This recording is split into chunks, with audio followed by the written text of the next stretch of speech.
Bien, tengan muy buenas tardes, chicos y chicas de primeros años técnicos. Bienvenidos a la clase de lengua de este día. Es un gusto estar con ustedes nuevamente. Espero que hayan tenido un buen fin de semana, que la hayan pasado bien, que hayan descansado y sobre todo que hayan recargado energías para una semana más de clases y de actividades. Les comparto en este momento la guía de esta semana, donde está pues registrado, donde está planificado lo que pretendo desarrollar con ustedes en esta asignatura. Y vamos a partir o vamos a comenzar con que en la clase 1, es decir, ahora, vamos a ver un tema llamado el español de América Latina, rasgos comunes en esta región. Es un tema bastante sencillo, bastante fácil de entender, así que espero que el tiempo nos alcance. Esta hora casi siempre se pasa súper rápido, es bien cortita, pero vamos a poder o vamos a intentar avanzar hasta donde lo logremos. En la clase 2, o sea, el día de mañana, se pretende comenzar otro tema que tiene que ver con el sistema de pronombres, específicamente en la segunda persona. Vamos a ver los usos de el usted, el tú, el vosotros y el ustedes. En la clase 3, que es la del día miércoles, pues recordarles que tenemos la evaluación de las obras literarias, la metamorfosis, A puerta cerrada y El viejo y el mar.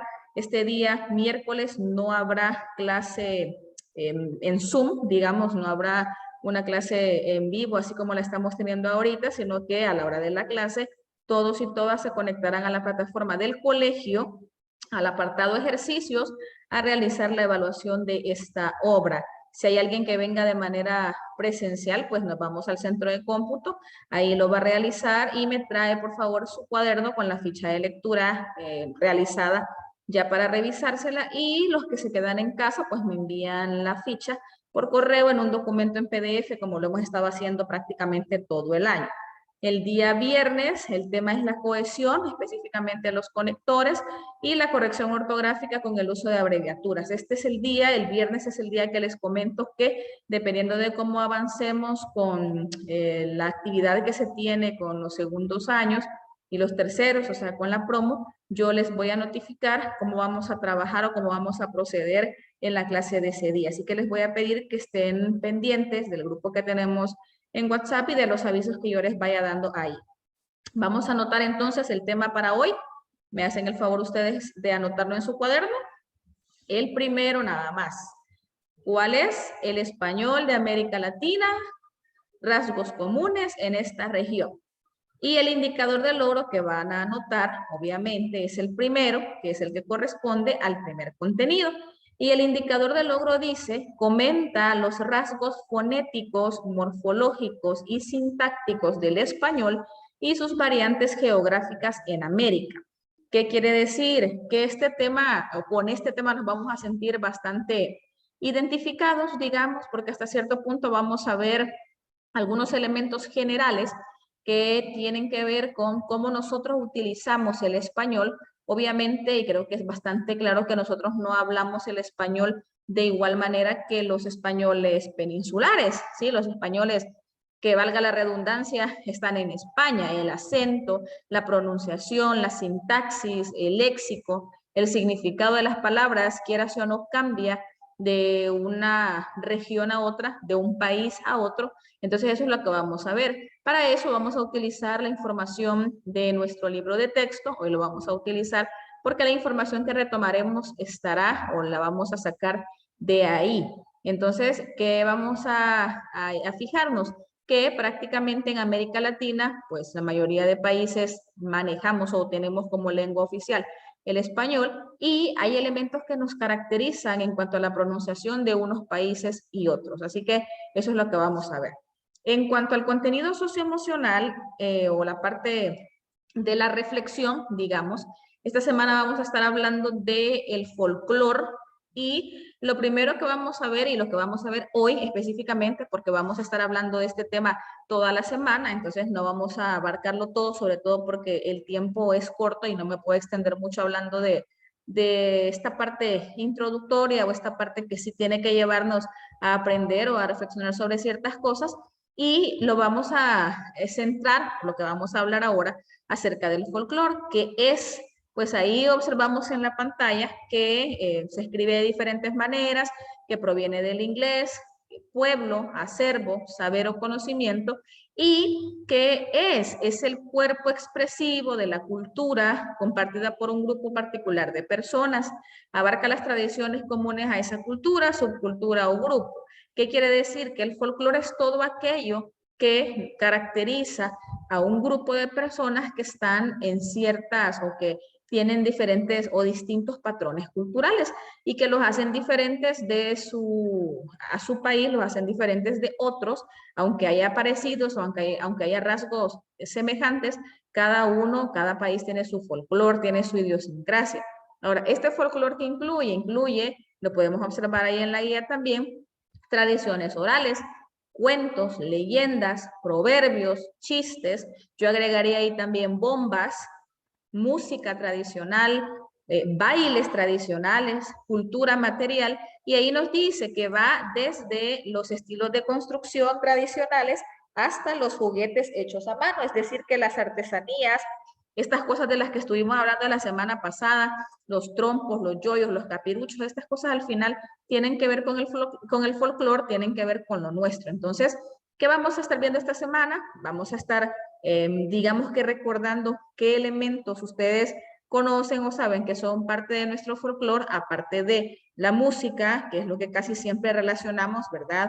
La música típica o la música folclórica, como se conoce, pero el folclore es un término más amplio. Entonces vamos a estar viendo cuáles son aquellos elementos del folclore del país que conocemos y también vamos a ver cuál es la importancia de reconocer y de conservar este folclore. La semana pasada estuvimos hablando de los juegos tradicionales, entonces no estamos lejos o tiene una relación estrecha, esto que estamos viendo esta semana, con lo que vimos la semana anterior. Obviamente, y esto está orientado a que reflexionemos sobre qué tanto nosotros estamos utilizando o qué tanto estamos nosotros cultivando estas situaciones y no estamos solamente centrándonos en imitar lo que otros países hacen o lo que otros países tienen como parte de su folclore. Así que de eso vamos a estar hablando esta semana, así que de alguna manera cuando quieran participar en las próximas reflexiones relacionadas a esto, pues lo puede hacer. Yo encantada de escucharles o de leer sus mensajes también, porque eso me da la pauta o me da la sensación de que yo no estoy solita, que no estoy hablando sola, ¿verdad? Vaya, ahora vamos a la otra parte que es la lectura mecánica. Estaba revisando y prácticamente con el primero F rompimos el récord de las lecturas porque los 9 estudiantes leyeron de manera consecutiva, es decir, que no me salté a ninguno. Y les agradezco y les felicito por eso. Ahora vamos con el primero electrónica. Vamos a ver si lo logramos también. El día de hoy la lectura le tocaría a Kevin y Kevin sí está conectado. Entonces, Kevin, ¿será que me puedes ayudar con la lectura de este día, hijo? Sería justo, Sí, ahí está, perfecto, sabía que sí podía contar contigo. Vas a leer desde aquí el principio donde está sombreado y vas a llegar hasta, quizás no vamos a leer mucho por cuestión de tiempo, hasta comenzó a sollozar la hermana, hasta aquí nos vamos a quedar, ¿oíste? Así que, bueno, vaya, aquí empezamos desde buenos días. buenos días, señora Samsa. Interrumpió el apoderado amablemente. ¿No se encuentra bien? Dijo la madre el apoderado, mientras el padre hablaba ante la puerta. ¿No se encuentra bien? Créame usted, señor apoderado, como, como si no iba a Gregorio a perder un tren. El chico no tiene en la cabeza nada más que el negocio. A mí casi me disgusta que nunca salga por la tarde. Ahora ha estado 8 días en la ciudad, pero pasó todas las tardes en casa. Ahí está, sentado con nosotros a la mesa y lee tranquilamente el periódico o estudia horarios de trenes. Para él es ya una distracción hacer los trabajos de marquetería. Por ejemplo, en 2 o 3 tardes ha tallado un pequeño marco. Se asombrará usted de lo bonito que es. Está colgado allá adentro, en la habitación. En cuanto abra Gregorio, lo verá usted enseguida. Por cierto, que me alegro de que esté usted aquí, señor apoderado. Nosotros solo nos habríamos conseguido que Gregorio abriese la puerta. Es muy testarudo. y seguro que no se encuentra bien a pesar de lo que ha negado esta mañana. Voy enseguida, dijo Gregorio lentamente y con precaución, y no se movió para no perderse una palabra de la conversación. De otro modo, señora, tampoco puedo explicarlo yo, dijo el apoderado. Espero que no se trate de nada serio, si bien tengo que decir, por otra parte, que nosotros, los comerciantes, por suerte o desgracia, según se mire, tenemos sencillamente que sobreponernos a una ligera indisposición por consideración a los negocios. Vamos, ¿puede pasar el apoderado a tu habitación? Preguntó el impaciente el padre. No, dijo Gregorio. En la habitación de la izquierda se hizo un penoso silencio. En la habitación de la derecha comenzó a sollozar la hermana. Muy bien, Kevin, muchísimas gracias, hijo, por ayudarme con la lectura de este día. Empezamos con pie derecho, con ECA. Vamos a esperar que las siguientes lecturas, que los siguientes días los compañeros de electrónica estén conectados y que podamos leer todos. Bien, nos seguimos dando cuenta que la situación de Samsa cada vez está más complicada, de que el apoderado lo ha llegado a buscar y que él no encuentra de qué manera salir de ese problema, de esa complicación.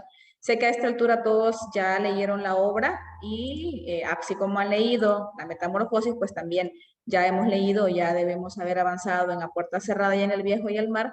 Y en cuanto al laboratorio, estoy considerando que sean por lo menos unas 25 preguntas.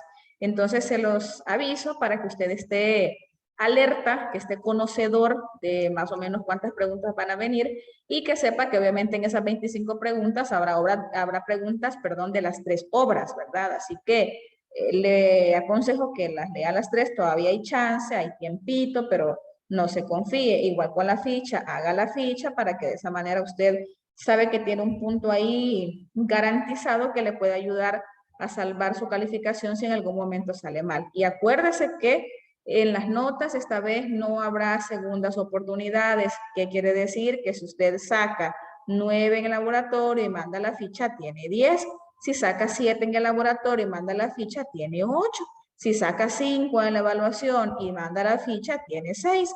Si saca 4, si saca 3, si saca 2, y esa nota es la que le va a quedar, ¿sí? Tomando en cuenta la ficha siempre, pero no va a haber segundas oportunidades de mire, hijo, haga otra vez la evaluación, mire, mándeme esto, mire, haga esto otro. Así que por favor, evitémonos los sustos y evitémonos estarnos complicando, sobre todo porque acuérdense que esta evaluación vale 35%. Se está jugando 3.5 de su nota, así que espero yo que lo hagamos a conciencia, por favor. Bien, entonces ahora vamos a comenzar con el desarrollo del tema. En la guía tenemos prácticamente 3 elementos bien importantes. El primero de ellos es un mapa donde nos damos cuenta o donde descubrimos o conocemos a qué hacemos referencia cuando hablamos de América Latina. Entonces, vamos leyendo esto, dice, América Latina corresponde a México y todos los países de Centroamérica, las Antillas y Sudamérica. Esta región se caracteriza por predominio del uso de los idiomas español y portugués. En algunos lugares se habla inglés, francés y hay millones que usan idiomas indígenas. 2. Predominio de la Iglesia Católica con un fuerte crecimiento de otras comunidades cristianas. Y 3, se ha producido un profundo mestizaje entre descendientes europeos, africanos e indígenas. Con esto nos damos cuenta, o prácticamente esto es solamente el inicio o la introducción para que en este tema que vamos a hablar de los rasgos comunes del español de América Latina, sepamos que estamos hablando de México hacia abajo. Esto incluye, ya lo leímos, Centroamérica, los países de Centroamérica, las Antillas y todo Sudamérica. Y obviamente en este territorio, en esta porción de terreno que vemos en el mapa y que obviamente es sumamente extenso y que abarca varios países, hay diferentes rasgos o elementos que los caracterizan y son los que acabamos de leer.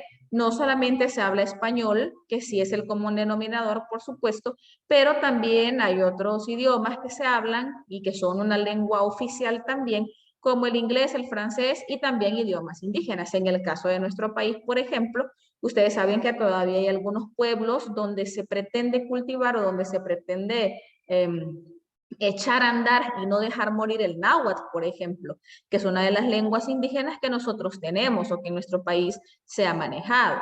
Aparte de eso, en el lado del contexto religioso, tenemos la Iglesia Católica como la institución religiosa que predomina, y aparte de eso hay otras comunidades cristianas como lo son los evangélicos o protestantes, que ya conocemos cuáles son, y así hay varias comunidades religiosas. Y hay un mestizaje porque aparte de que hubo o que ha habido una mezcla de descendientes europeos, estamos hablando de los que vinieron a conquistar o a colonizar nuestras tierras, españoles, holandeses, portugueses, y esto también se ha mezclado con los pueblos indígenas que ya estaban acá en la época precolombina y con los africanos que en algún momento pues también se tenían como esclavos. Entonces, esto es en cuanto a generalidades.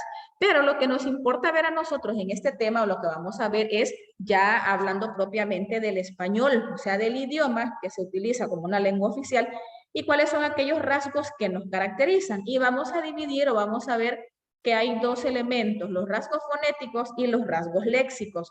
En el caso de los rasgos fonéticos son aquellos que tienen que ver con la pronunciación, con el sonido. Y dentro de estos rasgos fonéticos, yo les he colocado acá en un esquema cuáles son. De estos están en el libro y vamos a ir leyendo uno por uno las definiciones para que sepan a qué hace referencia. Pero en términos generales, como primer acercamiento, tenemos el yeísmo, la relajación o pérdida de la D, la aspiración de la H, la aspiración de la S y la confusión entre la R y la L. Esos son los rasgos fonéticos, son las cosas que nosotros, como hablantes del español de América Latina, utilizamos o hacemos de una manera quizá involuntaria, pero que al final nos hace o nos diferencia del español nuestro con el español de España.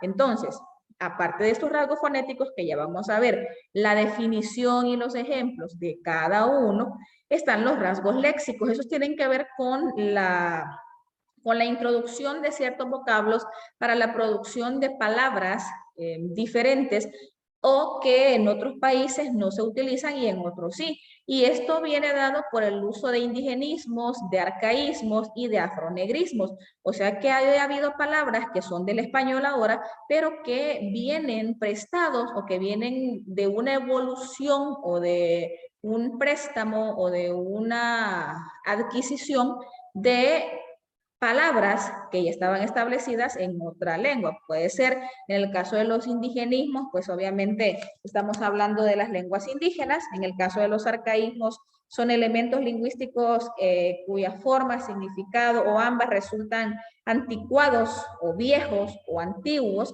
Y en el caso de los afronegrismos, pues son palabras que se han creado gracias a la fusión del español peninsular o el que normalmente en un inicio nos llegó con elementos o con palabras de la África negra. Vamos a ver también algunos ejemplos, algunas palabras. Entonces, esto es en general lo que vamos a ver en este tema. Ahora nos vamos a ir al libro. Para eso voy a dejar de compartir esto y nos vamos a ir a específicamente la pantalla donde yo les comparto el libro. Pedirles siempre que tengan ustedes a la mano también su libro, ¿verdad?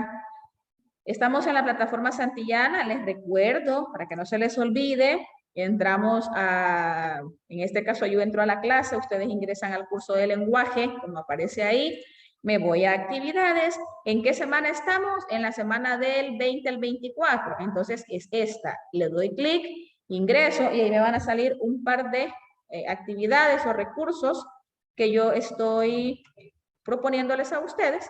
Los tenemos acá, miren. Tenemos algunos elementos que son curiosidades, el español de América, las lenguas en contacto, pero ahorita, antes de hacer estos ejercicios o ingresar a trabajar en esta plataforma, vamos a irnos al libro media, que es el libro de texto. Se van a ir todos a la página 212, por favor. Es probable que no alcancemos a desarrollar el tema, como les digo, esta hora pasa súper rápido, aunque la parte introductoria la hagamos rápido, siempre siento que se nos queda demasiado corta.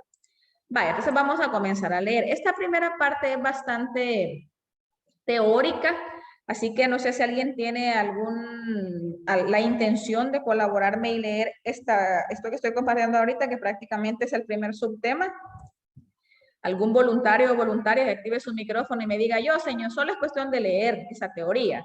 No lo voy a poner a explicar. Anelis, adelante, Anelis, por favor, hija, y gracias. Dice, unidad lingüística del español americano. La lengua o idioma es un hecho social porque se mantiene viva gracias a una sociedad o comunidad que decide adoptarla como instrumento para su comunicación.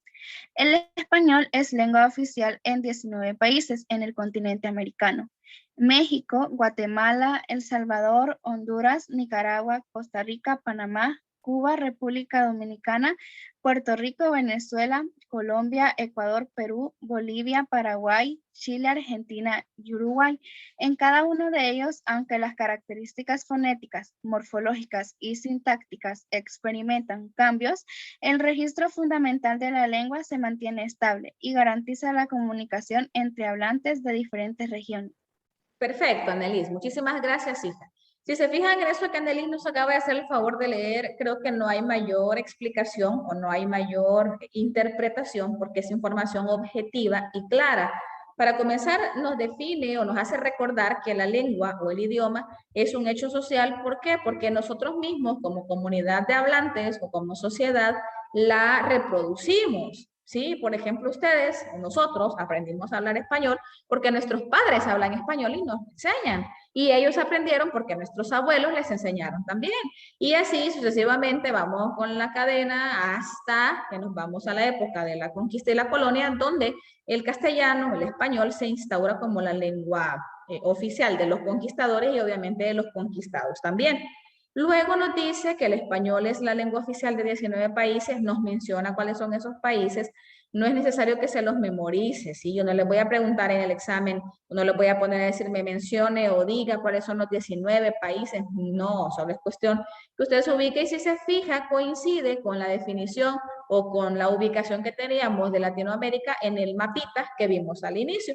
Y lo que nos dice es que en todos estos países que se habla español, aunque hay características fonéticas, o sea, que tienen que ver con el sonido, morfológicas, con el uso de diversas palabras o categorías gramaticales y sintácticas, con la creación o formulación de oraciones de una o de otra manera, experimentan cambios o experimentan diferentes situaciones dependiendo de la región geográfica, la ubicación geográfica, de la cultura, del registro. Entonces, quiere decir que aunque hablemos en estos 19 países español, no lo hablamos exactamente igual, porque hay cambios o porque hay registros que hacen que sean diferentes estos elementos fonéticos, morfológicos y sintácticos en cada país. Ahora, otra cosa que vamos a ver es la evolución del español en América. ¿Cómo es que el español evoluciona? Porque como les acabo de mencionar, ustedes saben que el español es una lengua, o que el castellano es una lengua romance, ¿sí? O que tiene una tradición europea, pero que la hablamos nosotros aquí porque, como dice aquí, desde los primeros tiempos de la conquista y la colonización en América, se formaron dos grandes áreas lingüísticas en el continente, la innovadora y la conservadora. ¿Qué quiere decir? Que vienen los españoles, empiezan a conquistar los territorios, no de muy buena manera, pero de alguna forma los indígenas que estaban terminan adoptando la cultura, la religión, muchas tradiciones relacionadas a la iglesia y el idioma también. Pero estas corrientes o estas áreas lingüísticas de los que estaban habitando aquí, con la unión del lenguaje o de la unión de la lengua que ellos manejaban, quiera o no, generó dos áreas o dos diferentes ejes, el eje innovador y el eje conservador. ¿Qué quiere decir o a qué hace referencia el área innovador? En esa área, el mismo nombre nos lo dice, como que cambió algunas cosas, como que estuvieron dispuestos al cambio, abiertos al cambio y que no se vieron quizá demasiado reacios a utilizarlo y a contextualizarlo, pues dependiendo de lo que ellos ya tenían instaurado. Entonces, ¿en qué parte se da el área innovadora? Y ahí tenemos el primer puntito. Corresponde con las Antillas, la zona costera de Venezuela, Colombia, Centroamérica y México. O sea que gran parte de Latinoamérica corresponde al área innovadora. Y esto incluye Centroamérica y por obvias razones incluye El Salvador. El español hablado en esta área, ¿en cuál área? En el área que acabamos de leer en el puntito anterior, comparte varios rasgos con el andaluz. El andaluz, usted sabe, ya conoce perfectamente el mapa de España, las comunidades autónomas, y sabe que en Andalucía se habla el andaluz, y en este caso, debido al contacto que estos territorios mantuvieron con Andalucía y con Sevilla a lo largo del periodo colonial, existen diferentes cambios o diferentes aspectos que nos hacen a nosotros diferentes, nuestro español diferente del español de España. Relajación de la S final, pérdida de la D intervocálica, confusión de R y L y aspiración de la J. Estos elementos o estos ejemplos ya los vamos a ver en este lado, así que no vamos a entrar todavía en detalles porque lo vamos a ver allá en la página siguiente. Y el área conservadora, ya sabemos que son, el mismo nombre me lo dice, aquellos que se volvieron un poquito más reacios en cuanto al cambio. ¿Y dónde se dio eso? En las tierras altas del interior, que son el altiplano de México, o sea, una parte de México y Perú. Su español es más cercano a la norma conservadora castellana, o sea que en este caso ellos no hicieron muchos cambios, sí, no hicieron muchas alteraciones. Y debido a que el contacto fue menor con Sevilla, se ejerció o mantuvo un gran influjo de la manera más conservadora de hablar de los funcionarios y religiosos de los virreinatos de las capitales virreinales. O sea que en el caso del área conservadora como que fueron más cuidadosos. Y si en los virreinatos, o sea, en aquellas instituciones o en aquellos lugares donde estaban los españoles mandando, se hablaba de esa manera, pues los conservadores intentaron hablarlo igual, ¿sí? Intentaron replicar o intentaron mantener estos rasgos de vocabulario, de pronunciación, de palabras. En cambio, el área innovadora sí retoman el español, pero ellos hacen más cambios. ¿Y estos cambios cuáles son? Los que están ahí señalados. O sea que el mismo nombre me lo dice. Sí, agarremos el castellano, es nuestra lengua, la adoptamos, ni modo, pero hagamos cambios nosotros. Estos cambios quizás no fueron bien establecidos así como, vaya, vamos a poner una regla, vamos a hacer esto, sino que se da con el uso, es más por tradición o es más por convención que las cosas se van haciendo así. Por ejemplo, nosotros cuando hablamos, muchas veces replicamos o vamos diciendo palabras que escuchamos o vamos pronunciando como pronuncian nuestros padres, o en nuestro mismo país, por ejemplo, en San Miguel, probablemente el español se hable con las mismas palabras quizá que utilizamos en el español de San Salvador, pero también es probable que la pronunciación sea distinta. No por eso quiere decir que ellos estén en lo correcto o en lo incorrecto, sino que más bien el uso, la región geográfica, las costumbres, las tradiciones y el contacto con los demás hace que de esa manera se vayan aprendiendo. Entonces, el área innovadora es, retomamos el español, pero lo cambiamos, ¿sí? De manera directa o indirecta se cambia. En cambio, el área conservadora es más, retomamos el español, pero intentamos ajustarnos al español estándar. Y entre más yo me apegue o me acerque a lo que hablan los españoles peninsulares, entonces es mejor porque para ellos era lo correcto.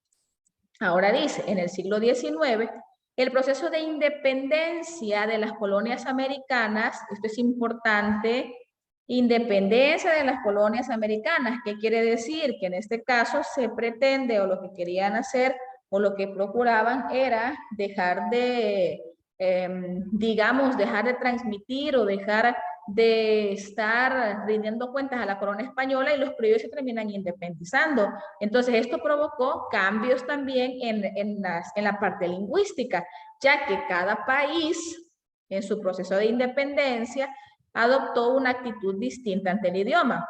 ¿Y cuáles son esos cambios? ¿Cuáles son esas actitudes? En el caso de México, Perú y Colombia, mantuvieron una actitud lingüística conservadora. O sea que quiere decir que ellos procuraron ajustarse un poquitito más y no hacerle muchas modificaciones o no alterar demasiado la lengua estándar. En ello influyó la importancia política que mantenían México y Perú, así como el papel del Centro Cultural de Bogotá, donde destacó la labor de humanistas como Miguel Antonio Caro o Rufino José Cuervo. Esto es en cuanto a conocer. Vuelvo a repetir que esto no es necesario que se lo memoricen. Lo que más nos va a interesar es ver cuáles son esos cambios.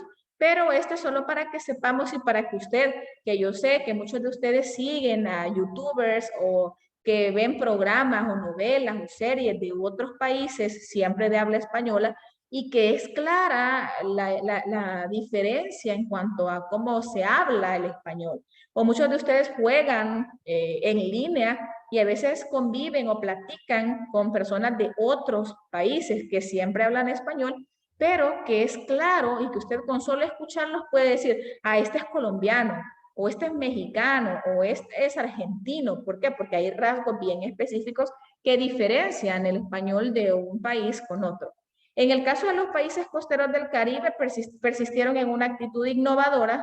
Innovar, sí, yo lo ajusto, pero le agrego más cosas, de manera involuntaria o de manera voluntaria. Ahí no es que hagamos una regla y que yo diga, vaya, entonces de ahí en adelante, cuando nosotros utilicemos la Z, no vamos a pronunciarla como Z, sino que como S. Voy a decir zapato, no zapato. ¿Qué quiere decir esto? No es una camisa de fuerza, no es una obligación, simple y sencillamente porque por convención y por tradición se ha manejado de esa manera. En el caso de Chile y Argentina, ellos fueron bien radicales porque intentaron no ajustarse y no quedarse ni como innovadores ni como conservadores, sino que construyeron sus propios modelos, alejados de la tradición normativa española y apoyados en las tendencias populares. Esto explica rasgos como la relajación de la S final o el triunfo del voceo, que en este caso es utilizar vos en lugar de tú. Por ejemplo, los chilenos y los argentinos, ustedes saben que casi no utilizan el tú, sino que utilizan más el vos. Y nosotros también. Entonces, quieras o no, ha habido una serie de cambios, una serie de alternancias y una serie de combinaciones, y por eso es que el español es tan rico. Rico en vocabulario, rico en pronunciaciones, rico en, ¿qué? En léxico que ha sido tomado o que ha sido neologismos en algún momento prestado de otras lenguas. Y en un principio se empleaba en ambos países y hoy en general de Argentina. O sea que en este caso, pues el hablar de vos o el decir, ¿y vos cómo estás? Entonces es normal en esos países. Y luego vamos a ver los rasgos peculiares del español americano. Solo vamos a leer estos dos párrafos y el cuadro en sí lo vamos a ver mañana porque el tiempo no nos va a alcanzar. Rasgos peculiares del español americano. Las diferencias entre el español hablado en España y el hablado en América se aprecian fundamentalmente en contextos comunicativos informales. Esto es importante, si puedes subrayar. Las diferencias entre el español hablado en España y el hablado en América se aprecian fundamentalmente en contextos comunicativos informales. El lenguaje formal, por el contrario, es mucho más homogéneo y esto creo que es bastante obvio. Si nos ponemos a hacer un texto en El Salvador y un texto en México y un texto en Argentina, es probable que usted no note quién lo hizo, a menos que haya una palabra muy particular o muy costumbrista de un país y ahí uno caiga. Pero si nos apegamos a la lengua estándar, es bastante parecido. En cambio, si estamos en un contexto informal o en la parte oral, mucho más, y estamos platicando y estoy en un videojuego bien emocionante en línea, no sé, cualquier juego de los que a ustedes les gusta, y de repente se conecta un mexicano, se conecta un argentino, se conecta un guatemalteco y me conecto yo. Entonces, sin necesidad de que yo le pregunte, mira, ¿de dónde sos? Yo lo escucho. ¿Por qué?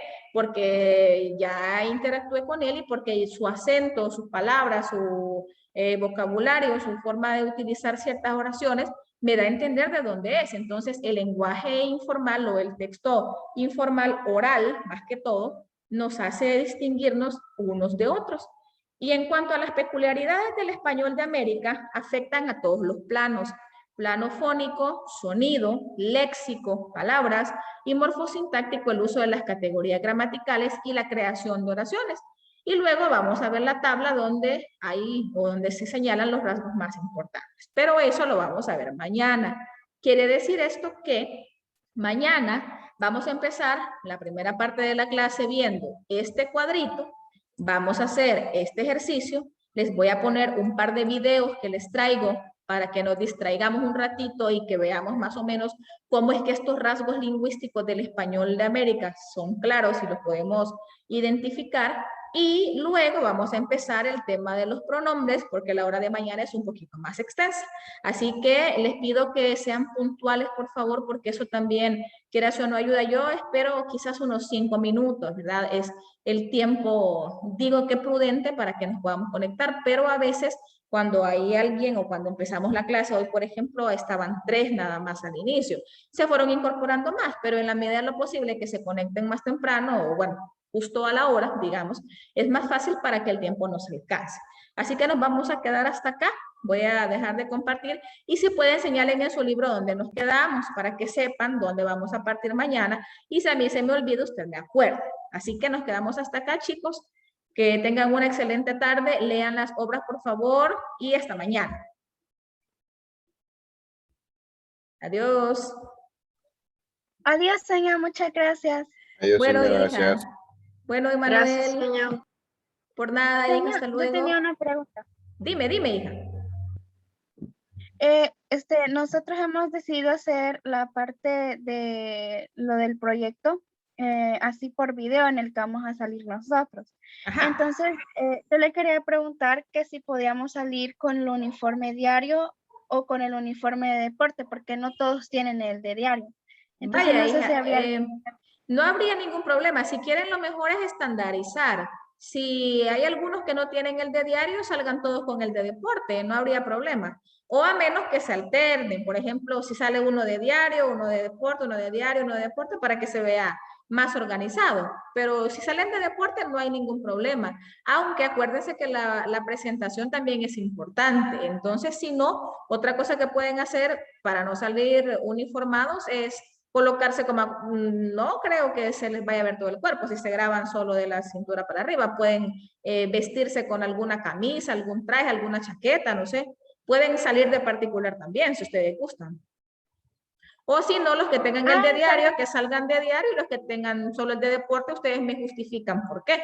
Porque acuérdense que la formalidad es una parte importante de la oratoria. Está bien, señor, sí teníamos esa duda. Ajá, pero Muchas sí pueden gracias, salir de señor. particular si quieren. Vaya, hija, por nada, gracias a ti por preguntar. Gracias, señor, feliz tarde. Gracias, hija, igualmente. Adiós, señor, gracias.